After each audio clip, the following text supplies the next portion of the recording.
मेरे घर की मजबूरी है, इसलिए मैं काम करना चाहती हूँ। नहीं तो ऐसे काम नहीं करने, मुझे ऐसे काम करने होते तो मैं घर से मेहनत करने क्यों बाहर जाऊँ? मेहनत करने की कहाँ ज़रूरत है मुझे।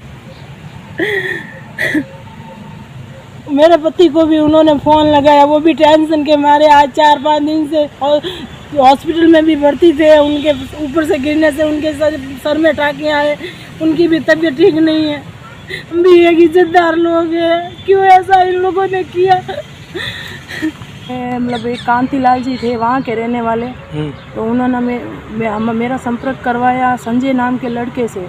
करीबन 2:30 और 3 बजे के बीच में संजय और किरण नाम का लड़का आया, दोनों रूम के अंदर आए। मैं दरवाज़ा खुला रख के सो गई थी। मैंने घर मालिक से बोला कि यहाँ मेरी बहन की ननद रहती है, मुझे वहाँ जाना है, तो उन्होंने भी बोला कि नहीं, ये सब भांग के नशे में है और भांग पी हुई है यहाँ पे। धमकी किसने दी? किरण ने। किरण कौन है? वो साथ में जिसने मेरा मुंह पकड़ा था, मुंह बांध दिया था। तो ये कितने आपको संजय से किसने मिलाया था? तो कांतिलाल ने, जो हमारे हेल्प में वहाँ पे थे। कांतिलाल कहाँ के रहने वाले? कांतिलाल वो संजय का, वो किरण का पिता है। आप कहाँ के रहने वाले हो? आपके साथ पूरी घटना क्या हुई, पूरी घटना बताओ। मैं समदड़ी की रहने वाली हूँ। मुझे डीसा से फ़ोन आया था, मैं डीसा खाना बनाने के लिए गई थी। हरीश जी नाम है उनका, उनके घर पे ढूंढो उत्सव का कार्यक्रम था, तो मैं वहाँ खाना बनाने के लिए गई थी। तो वहाँ पे मतलब हमारे साथ में एक बुजुर्ग आदमी थे, वो हमारे साथ में कंदुई का काम करते हैं, तो उनके साथ में मैं हेल्प करवा रही थी। तो वहाँ पे मतलब एक कांतिलाल जी थे वहाँ के रहने वाले, तो उन्होंने मेरा संपर्क करवाया संजय नाम के लड़के से कि ये आपके समदड़ी के रहने वाले हैं। तो मैंने बोला अच्छी बात है। तो उन्होंने बोला कि पूरा दिन मैंने वहाँ पे काम किया और फिर दोपहर में थोड़ा मैं थक गई थी, तो मैं थोड़ा हॉल में जाके आराम कर रही थी। तो संजय मेरे पास में आके बैठा, तो उसने मुझे बताया कि ये हमारे बाड़मेर में सगाई की हुई है और उनके फ़ोटो वगैरह उसने बताए। मैंने ठीक है, अच्छी बात है, सगाई हुई है तो होनी भी चाहिए। तो उसके बाद में मैं वहाँ से उठ के खड़ी हो गई, वापस मेरे काम लग गई।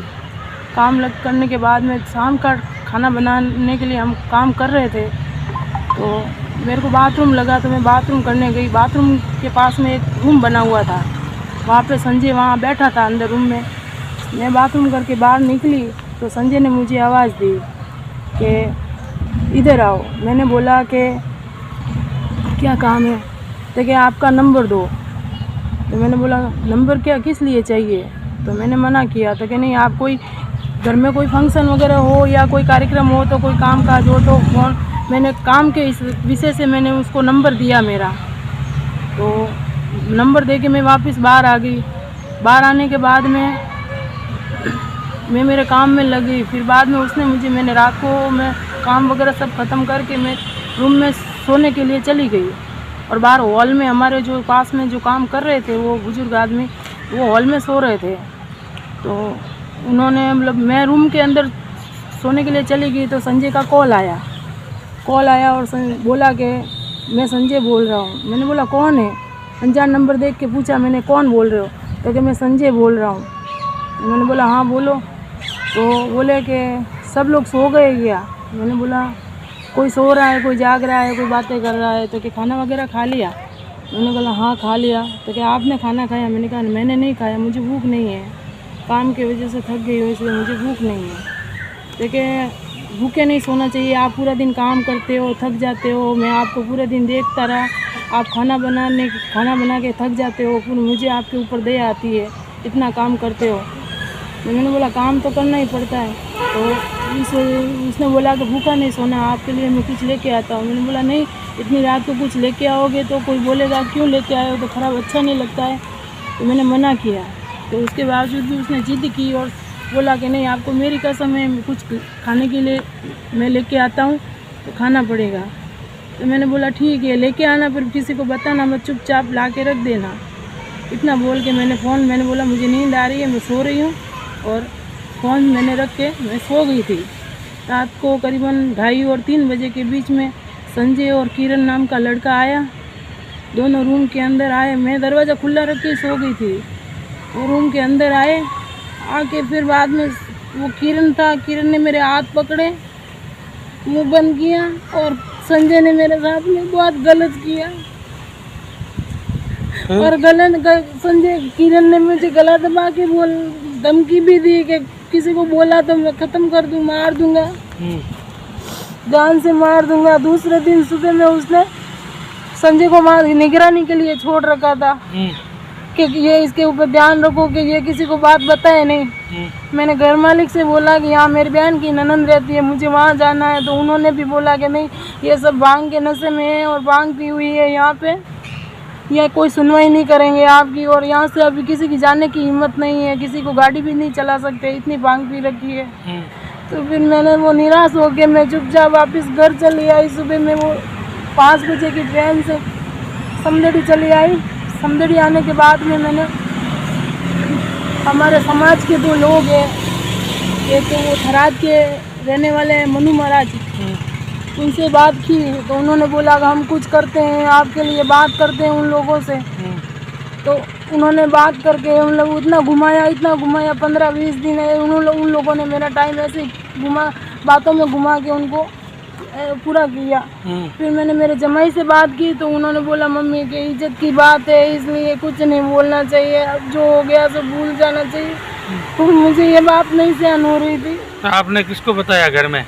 घर में मैंने मेरे जमाई को बताया, फिर मैंने मेरे बच्चे को बताया, घर में सबको बता दिया। फिर वहाँ उन्होंने बोला कि हम लड़कों को बुलाते हैं, आप कुछ बोलो तो लड़कों को समझा बुझा के लेके आते हैं और समाधान करवा देते हैं। तो हम फिर बाद में उन्होंने बोला कि आप यहाँ आ जाओ, तो हम समाधान करवाने के लिए लड़कों को लेके आते हैं।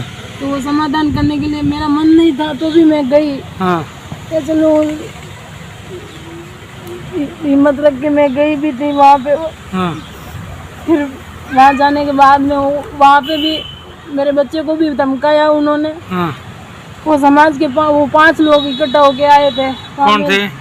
साथ में एक तो थे मनु महाराज और दूसरे थे वो लाखनी के भरत भाई, और एक इनके साथ में कोई सतीश नाम का लड़का वो भी था साथ। तो ये संजय ये कहाँ के रहने वाले हैं? ये संजय लाखनी का। लाखनी कहाँ है? यहाँ गुजरात में ही है। गुजरात में। तो ये दोनों लड़के गुजरात के ही थे? गुजरात के ही है। हाँ, तो फिर आपने समदड़ी में मामला दर्ज नहीं करवाया? मामला दर्ज करवाने के लिए मैं वहाँ गई थी थाने में। वो बोले अधिकारी यहाँ आज नहीं है, आज साहब यहाँ आज नहीं है, कल आना, आज नहीं कल आना, ऐसे चक्कर लगाए। उन्होंने भी सही जवाब नहीं दिया। इसलिए मैं अभी आज बाढ़ में आई हूँ। किससे मिलने के लिए आए आज? यहाँ पे जो भी अधिकारी मिलेंगे मैं एसपी साहब से मैं बात करूँगी, मेरी सुनवाई की जाए। तो फिर आपने वहाँ गुजरात में किसी पुलिस को नहीं कहा? मैं वहाँ से मुझे धमकी दी, इसलिए मैं डर के मारे वहाँ से वापस आ गई थी। धमकी किसने दी? किरण ने। किरण कौन है? वो साथ में जिसने मेरा मुंह पकड़ा था, मुंह बांध दिया था। तो ये कितने जने थे? 2 लोग थे। 2 लोग थे हैं? 2 लड़के थे। तो फिर अपना आपने मकान मालिक को नहीं बताया? मकान मालिक को उसने वो सारे दिन मेरे सामने निगरानी कर रहा था, ये डर के मारे कुछ नहीं बोली मैं। धमकी क्या दे रहा था वो? धमकी के मार देंगे इसको, मार देंगे, इसने कुछ बोला तो खत्म कर देंगे। आपको या आपके बच्चे को? मुझे। हाँ। डर के मारे मैं वहाँ से निकल गई। तो भी मैंने उन घर मालिक को बोला कि मेरी बहन की ननंद वहाँ रहती है, मुझे वहाँ पे छोड़ दो, मुझे मिलने जाना है। तो उन्होंने बोला कि आज तो भांग वहाँ पे पी रखी है सब लोगों ने, जो गाड़ी भी कोई नहीं चला सकता है, इसलिए उन्होंने भी मना कर दिया कि कोई नहीं आ सकता। तो आपको क्या लग रहा है इनके परिवार का साथ में जो जिस घर में काम करने गए थे ना? नहीं, उनका कोई साथ में नहीं। मैं उनके घर खाना बनाने गई थी, उनका परिवार को तो उनको पता भी नहीं था। आपको संजय से किसने मिलाया था? तो कांतिलाल ने, जो हमारे हेल्प में वहाँ पे थे। कांतिलाल कहाँ के रहने वाले? कांतिलाल वो संजय का, वो किरण का पिता है।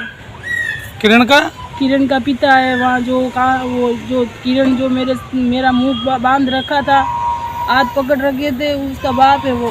तो उसने आपको संजय से मिलाया था? उसने मुझे संजय का परिचय करवाया था कि ये संजय है, आपके गाँव का है। अब यहाँ रहते नहीं है, पर अभी काफ़ी वर्षों से यहाँ डीसा के पास ही रहते हैं।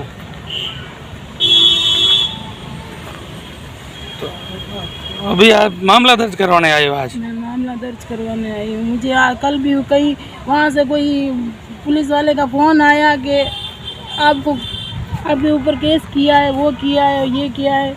किसने किया केस? किरण ने। क्यों? कि ये हमारे को सोशल मीडिया में बता रही है सबको कि इन लड़कों ने ऐसी हरकत की है। हाँ। तो मैंने बोला कि कुछ तो इन लोगों ने किया है। आपके पास कोई रिकॉर्डिंग है धमकी की? मेरे पास उन लोगों के फ़ोन आए, उनकी रिकॉर्डिंग है। क्या फ़ोन आए? फ़ोन आए, उन्होंने बोला ये सब कर रही हो तुम, या पैसों के लिए ऐसा धंधा करती हो, ये करती हो। ये सारी रिकॉर्डिंग पड़ी है मेरे पास में उनकी।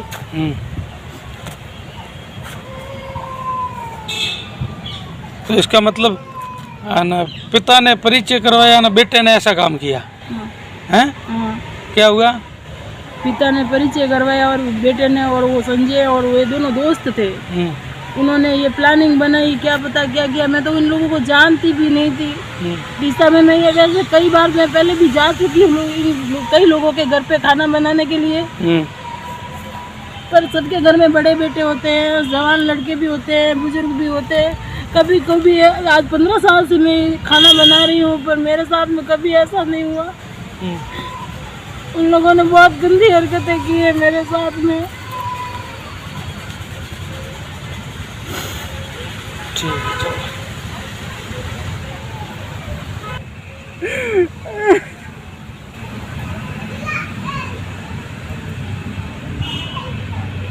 रो मत।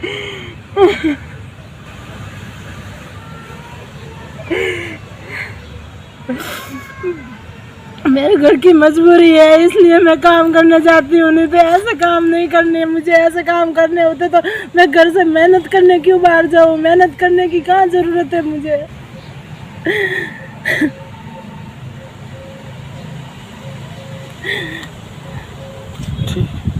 मेरे पति को भी उन्होंने फ़ोन लगाया, वो भी टेंशन के मारे आज 4-5 दिन से हॉस्पिटल में भी भर्ती थे। उनके ऊपर से गिरने से उनके सर में टाँके आए। उनकी भी तबीयत ठीक नहीं है। उनको भी को बहुत कुछ बोल रहे थे। हम भी एक इज्जतदार लोग हैं, क्यों ऐसा इन लोगों ने किया?